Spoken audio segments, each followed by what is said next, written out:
A new president begins a new era in Washington. From this day forward, it's going to be only America first.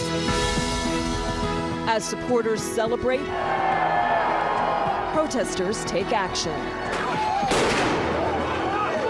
And America awaits a new future after the inauguration of Donald Trump. A live look at the White House, where Donald Trump will spend his first night as president of the United States. But the night is still young. The president and first lady have 3 inaugural balls to attend later tonight. Here's a live look inside the first event, where guests have started to arrive and are awaiting the arrival of their new president. Good evening. I'm Jacqueline London. And I'm Jim Rosenfield, live once again in Washington, D.C. with special coverage of the inauguration of Donald Trump. That inauguration took place right behind us. It was the celebration of a new president and the start of change.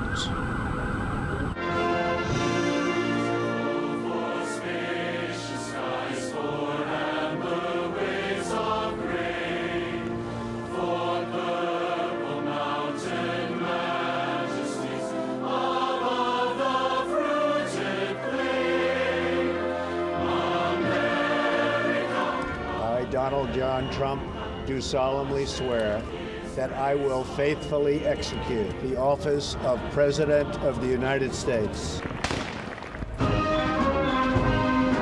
This is your day, this is your celebration, and this, the United States of America, is your country.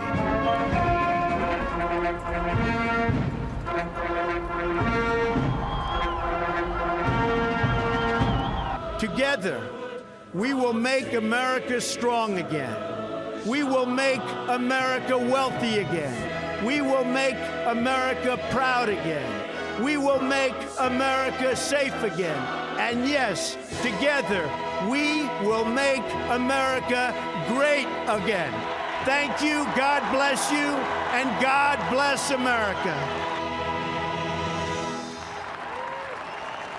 Hundreds of thousands descended on Washington to watch this historic moment. NBC 10's Lauren Make is joining us now from the National Mall, where she's been speaking to people from our area who traveled here to D.C. to watch today's events unfold. Lauren, what did people have to say to you about all this?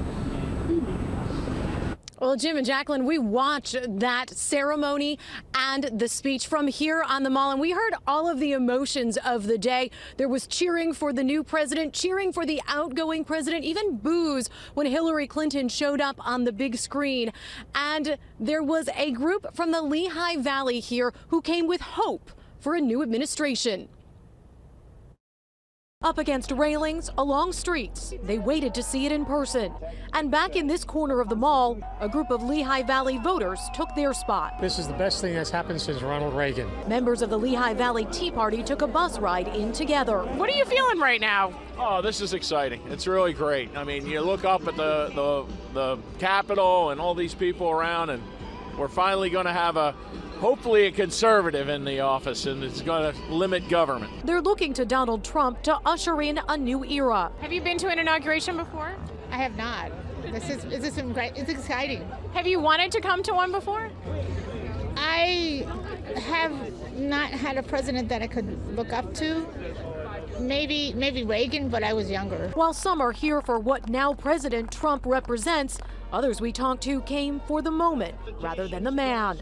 Sue Laurent has been to 4 inaugurations. Reagan, Bush, Obama, this one. How does this compare?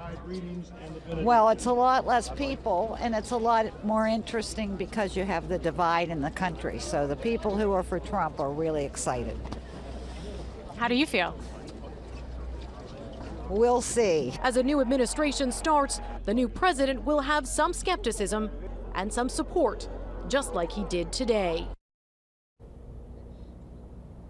I talked to people after his inaugural address, and his supporters here gave him good reviews. One woman from Delaware telling me she liked the Christian basis of it. Another man from Philadelphia telling me that the president made it clear this would be a strong nation and setting the tone for 4 years.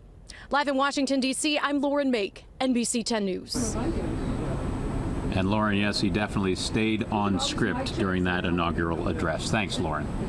From Washington to our region, some of New Jersey's youngest voters watch TV for today's historic swearing in of Donald Trump. Students at Stockton University in Galloway Township focused their attention on the inauguration during lunch. They allowed us to listen in on their conversations. Greatest of all time. I've waited a long time for this. This is like a landmark day in United States history. It won't be that bad. It's just the thought that, like this man is so hateful, is going to be our president. I literally can't stand it.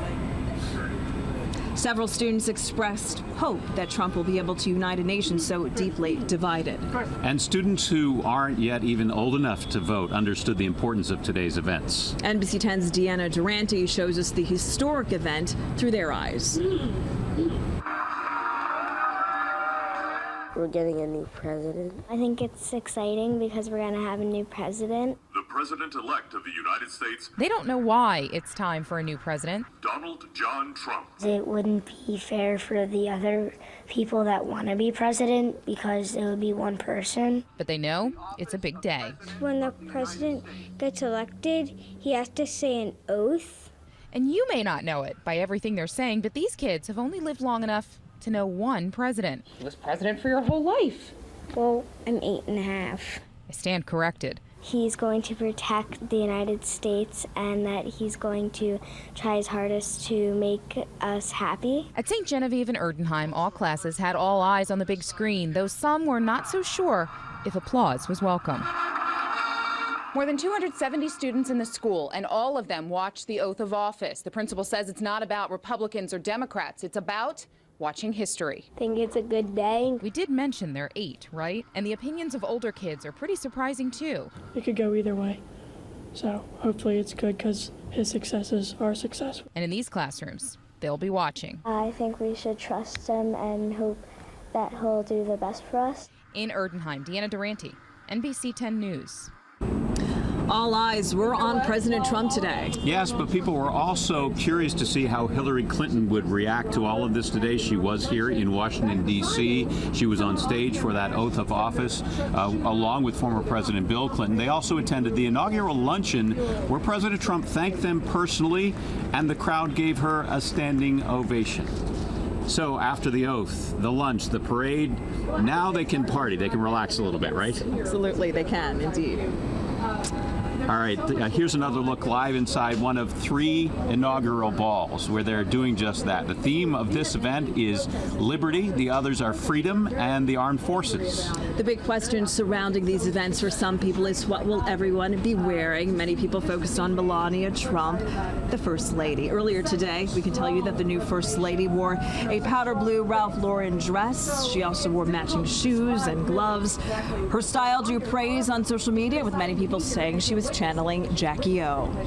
You can take a look and see if you agree. Kennedy wore a powder blue outfit to her husband's inauguration in 1961. That's not the only blue people had their eyes on today. Everyone is wondering what is in that blue Tiffany box that Melania Trump gave to Michelle Obama this morning. So far, no one is saying.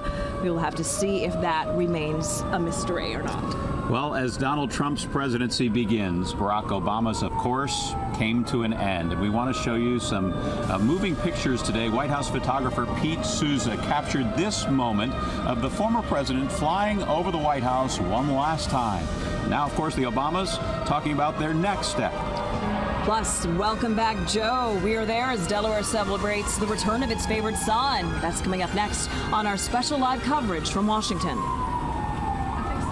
Together, we will make America strong again. We will make America wealthy again. We will make America proud again. We will make America safe again. And yes, together, we will make America great again. Thank you, God bless you, and God bless America. Thank you. God bless America.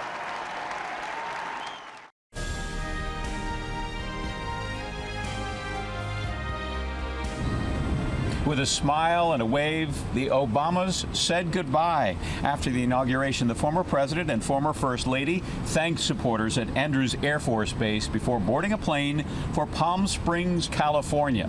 I want to take you live to Palm Springs, where the Obamas are scheduled to arrive at any moment on what is an overcast day there. No California sun for them to greet them. The Obamas have not said how long they're going to stay in California, but at some point they will be back to Washington, where they have a new home not far from Ivanka Trump. Before taking off today, the president reminded his supporters that even though his presidency is over, their work is not. It's just a little pit stop. This is not a period, this is a comma in the continuing story of building America. While the Obamas take a much-needed break, they're also looking toward the future. Today, they posted this video announcing their next project, a presidential center based in Chicago. The Obamas say it will be a living, working center for citizenship, and they want the public's ideas. They've also set up a website at obama.org. As for former Vice President Joe Biden, he also left Washington this morning, or this afternoon, I should say, but we know he has no plans to slow down. Mr. Biden will continue to work on issues with the University of Delaware and also the University of Pennsylvania, but today was really all about going back home. NBC 10's Tim Furlong was with Joe Biden as he returned to Delaware to celebrate his legacy. Hey guys. Joe Biden, now a former vice president, leaving D.C. today the way he always got to and from there. He rode the rails back home to Delaware. He chatted with me in the train about the inauguration. One of the great hallmarks of American democracy. It was a peaceful transition of power. Then he and his wife arrived at the Wilmington train station. They were greeted by Wilmington's mayor, an old friend of the Bidens, and in the main terminal, a huge crowd of supporters and friends, then a police and firefighter salute on the way to the Chase Center, and then a rally with hundreds of very vocal fans. Through some tears, Biden thanked Delawareans for supporting him both personally and professionally. He told the crowd they should support the new president, even if they don't necessarily agree with some of the things he said or done to this point. I have disagreements with the incoming administration, but folks, we got to give him a chance. And as usual, Joe Biden closed with hugs, handshakes, and a big thank you for the crowd that had come to thank him. When I die, Delaware will be written on my heart. In Wilmington, Tim Furlong, NBC 10 News. And you can see much more of Furlong's story on Vice President Joe Biden. Yeah, we've posted portions of it on NBC10.com, so you can check it out there. All right, let's talk about protests that took place today, causing some chaos here on the streets of Washington, D.C. And now thousands of women are planning a large march here tomorrow. We'll be right back. We do not seek to impose our way of life on anyone, but rather to let it shine as an example. We will shine for everyone to follow. We will reinforce old alliances and form new ones and unite the civilized world against radical Islamic terrorism, which we will eradicate completely from the face of the earth.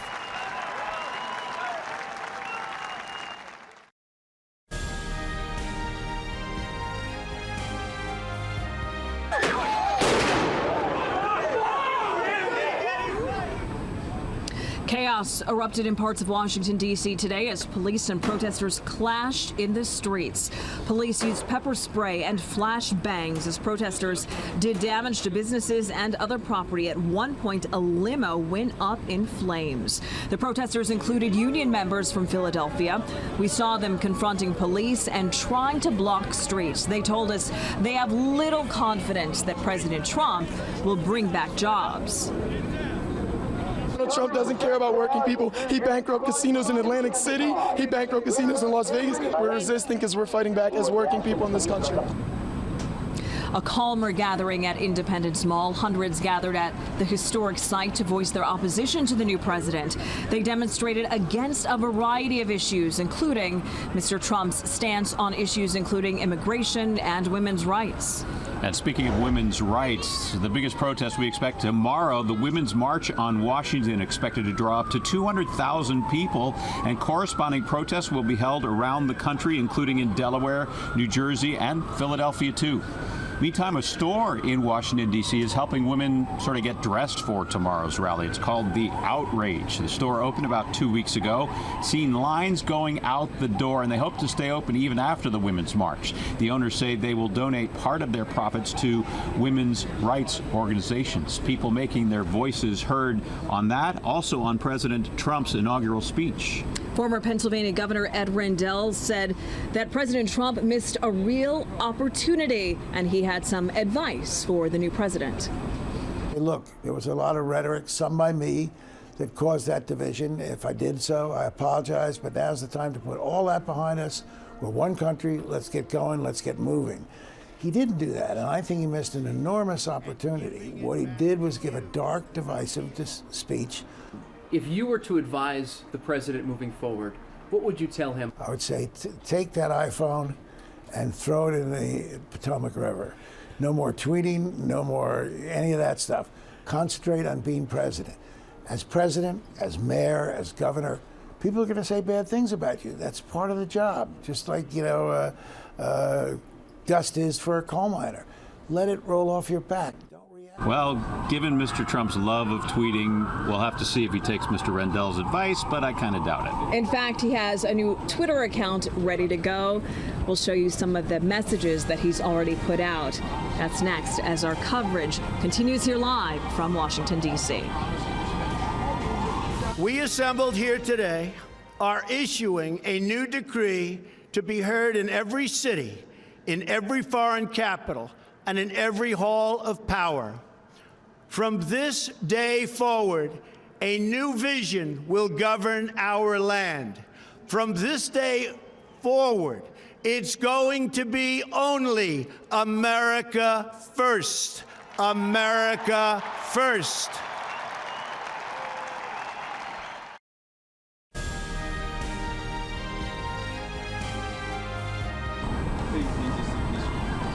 Welcome back to our live coverage from the nation's capital. The inaugural ball's well underway right now. This is a live look at the Liberty Ball underway here in Washington. And amidst all the celebration today, there was some business to attend to. President Trump signed his first bill into law just moments after taking the oath of office.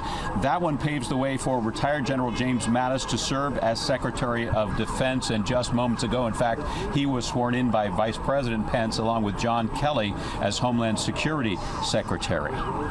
From signing to tweeting, as soon as President Trump took the oath, a new Twitter page for POTUS was created just for him. We can tell you that that Twitter page already has more than 13 million followers. So far, only 2 tweets, but more to come. The most recent of those tweets said, "On behalf of my entire family, thank you." And his official Twitter handle, POTUS, he inherits that now, and yes. President Obama no longer has that Twitter handle. He goes to POTUS44, and he also apparently went back to his personal Instagram handle, Barack Obama, and perhaps also on Twitter, I think, Barack Obama. So life-changing on both sides for them as far as social media goes. And life-changing as they're now on vacation in Palm Springs, California, enjoying their time off and awaiting their arrival there break. in moments. Yes. All right, that's going to do it for our special coverage live of the inauguration here in Washington, D.C. I'm Jim Rosenfield. And I'm Jacqueline London. We hope you'll join us tonight at 11 for more coverage here from the nation's capital. Have a good night.